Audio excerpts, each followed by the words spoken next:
ओम नमः शिवाय। शिव महापुराण विंध्येश्वर संहिता अध्याय 24।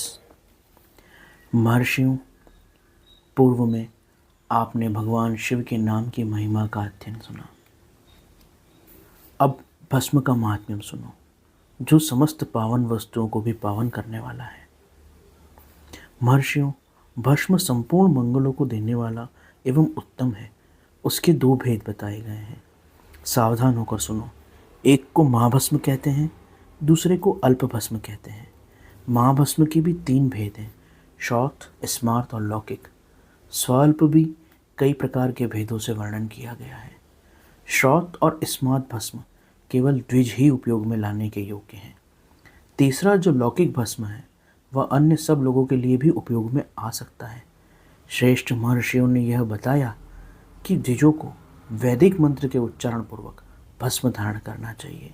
दूसरे लोगों के लिए बिना मंत्र के भस्म धारण करने का विधान है। जले हुए गोबर के उपले से प्रकट होने वाला भस्म अग्नेय कहलाता है। महामुने, वह भस्म त्रिपुंड का मुख्य द्रव्य है। ऐसा कहा गया है कि यज्ञ, हवन एवं अग्निहोत्र से जो भस्म प्राप्त होती है, उसे बुद्धिमान पुरुषों को संग्रह करना चाहिए। अन्य यज्ञ से प्रकट हुआ भस्म भी त्रिपुंड धारण के काम में आ सकता है। जावलिक उपनिषद में जो मंत्र आए हैं, उन मंत्रों द्वारा जल मिश्रित भस्म से विभिन्न अंगों में भस्म को लेपन करना चाहिए। महर्षि जबली ने सभी वर्णों और आश्रमों के लिए मंत्र से और बिना मंत्र के आदरपूर्वक भस्म लगाने की आवश्यकता बताई है। समस्त अंगों में सजल भस्म को लगाना एवं विभिन्न अंगों में तिरछा त्रिपुंड लगाना मोक्ष की आशा जिसे हो, ऐसा पुरुष इन कार्यों को ना छोड़े, ऐसा श्रुति का आदेश है। भगवान शिव और विष्णु ने भी तिर्यक त्रिपुंड धारण किया है। अन्य देवियों सहित भगवती उमा और लक्ष्मी देवी ने भी वाणी द्वारा इसकी प्रशंसा की है। ब्राह्मणों, क्षत्रिय, वैश्य, शूद्र, वर्णशंकर एवं जाति भ्रष्ट पुरुषों ने भी भस्म को धारण किया है। अतः भस्म धारण में सभी का अधिकार है। महर्षियों, इस प्रकार मैंने संक्षेप में त्रिपुंड का महत्व बताया। यह समस्त प्राणियों के लिए गोपनीय रहस्य है, अतः तुम्हें भी इसे गुप्त ही रखना चाहिए। मुनिवरों, ललाट आदि सभी निर्दिष्ट स्थानों में जो भस्म से 3 रेखाएं बनाई जाती हैं, उसे त्रिपुंड कहते हैं। भुवों के मध्य भाग से लेकर जहाँ तक भुवें हैं, उतना बड़ा पूरे कपाल पर फैला हुआ त्रिपुंड ललाट में धारण करना चाहिए। बीच की 3 उंगलियों से भस्म लेकर यत्नपूर्वक भक्ति भाव से ललाट में 3 रेखाएं बनाएं और त्रिपुंड धारण करें। त्रिपुंड अत्यंत उत्तम और भोग और मोक्ष को प्रदान करने वाला है। त्रिपुंड की तीनों रेखाओं में प्रत्येक के 9 देवता हैं जो उनमें निवास करते हैं। उनका परिचय सुनो। मुनिवर, प्रणव का प्रथम अक्षर अकार, गृहपत्य अग्नि, पृथ्वी धर्म, रजोगुण ऋग्वेद, क्रिया शक्ति, प्रातः स्तवन तथा महादेव, यह त्रिपुंड की प्रथम रेखा के 9 देवता हैं। शिव दीक्षा परायण पुरुषों को यह बात याद रखनी चाहिए।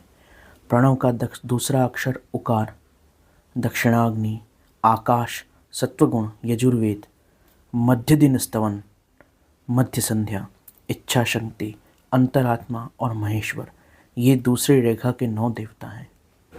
प्रणव का तीसरा अक्षर मकार, आवनीय अग्नि, परमात्मा, तमोगुण, ध्युलोक, ज्ञान शक्ति, सामवेद, तृतीय सवन एवं शिव, ये तीसरे रेखा के 9 देवता हैं। इस प्रकार इन देवताओं को उत्तम भक्तिभाव से नमस्कार करके शुद्ध हुआ मनुष्य यदि त्रिपुंड को धारण करे तो वह भोग और मोक्ष को प्राप्त करता है। एकाग्रचित्त होकर शरीर के 16 स्थानों में त्रिपुंड धारण करना चाहिए। मस्तक, ललाट, कंठ, दोनों कंधे, दोनों भुजा, दोनों कोहनी, दोनों कलाई, हृदय, नाभि, पसलियाँ एवं पीठ में त्रिपुंड लगाकर वहाँ क्रमशः 2 अश्विनी कुमार, शिव शक्ति, रुद्र ईश और नारद और वामा आदि शक्तियों का पूजन करें। ये सब मिलकर 16 देवता होते हैं। अथवा केवल 5 स्थानों में भस्म धारण करें। मस्तक, दोनों भुजाएं, हृदय और नाभि, इन 5 स्थानों को भस्मवेत्ता पुरुषों ने भस्म धारण के लिए योग्य बताया है। भस्म को अभिमंत्रित करके उसमें जल आदि मिलाए। तत्पश्चात त्रिनेत्रधारी, 3 गुणों के आधार, तीनों देवताओं के जनक भगवान शिव का स्मरण करके ओम नमः शिवाय कहकर ललाट में त्रिपुंड लगाए। ईशाभ्याम नमः कहकर दोनों पार्श्व भागों में त्रिपुंड लगाए। बीजाभ्याम नमः कहकर दोनों कलाइयों में भस्म लगाए। पित्राभ्याम नमः कहकर नाभि में भस्म लगाए। उमेशाभ्याम कहकर हृदय पर भस्म लगाए और भीमाय नमः कहकर पीठ में और सिर के पिछले भाग में त्रिपुंड धारण करें और भस्म लगाएं। इस प्रकार यह भस्म धारण संपूर्ण मंगलों को देने वाला है।